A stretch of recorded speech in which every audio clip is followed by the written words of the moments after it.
Alright guys, in this short video we are learning how to clean our bottom bracket and the bottom bracket housing. I tried my best to make it as quick or as short as possible. So the first step would be to remove the crank by unbolting it on both sides.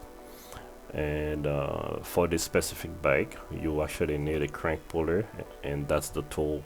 You have to unscrew the silver part all the way down until it flushes with the black part, and then add some grease because the threads are so thin that it can actually cross thread very easily. And then you thread it into the crank all the way in until it flushes out with the bottom part. Well, not bottom, but all the way in. And then you actually screw the silver part also all the way in, and as you're doing it, once it touches the bottom bracket axle, it's gonna get kind of hard. You have to break the torque, and once you break the torque, it becomes very loose, very easy to turn. So that's a good sign. Then I actually did the same thing on the other side, so to save time I don't have to show the whole process again. So that's pretty much it. Now since this bike comes with a sealed bottom bracket, I have to have this tool right there. As you can see, it's very easy to use. Just break the torque.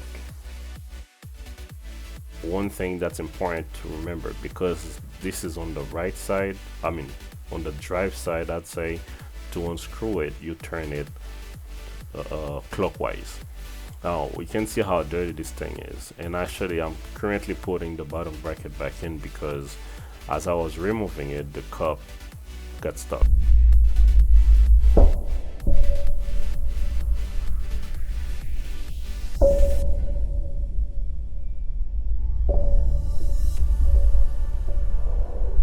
Fortunately we did not break it, but unfortunately it did not come out as we would want it to.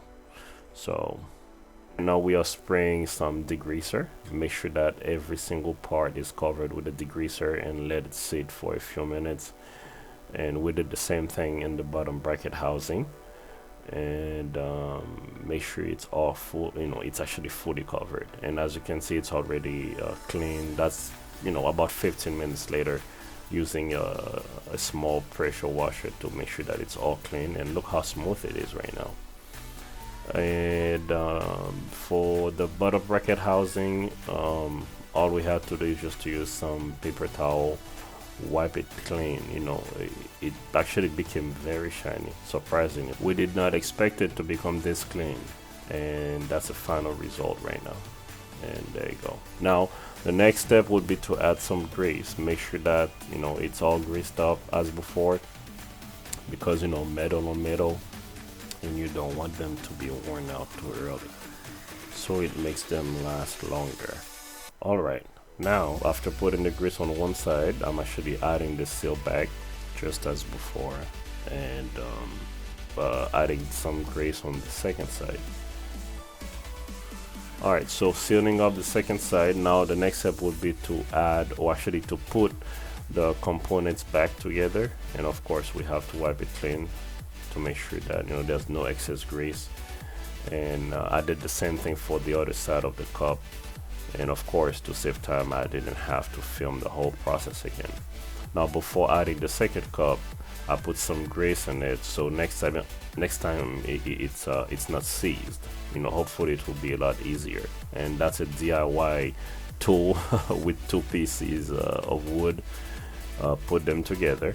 We then have enough clearance to hit it with the mallet, so we can put it back together just like it was.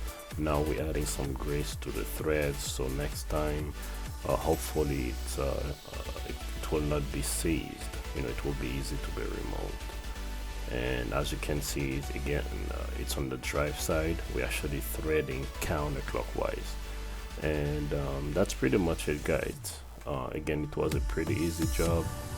You don't really need expensive or professional tools, and it's something that you can do all by yourself. You don't need, it's not actually a two-man job. And once again, I say thank you so much for watching, and if this video was helpful to you, I I'm asking you if you could give me a like, or if you do have any questions, do not hesitate to comment below. And oh, I forgot to mention, when you put the crank back together, it has to be cranked up to 25 Newton meter. That's it. Once again, thanks for watching.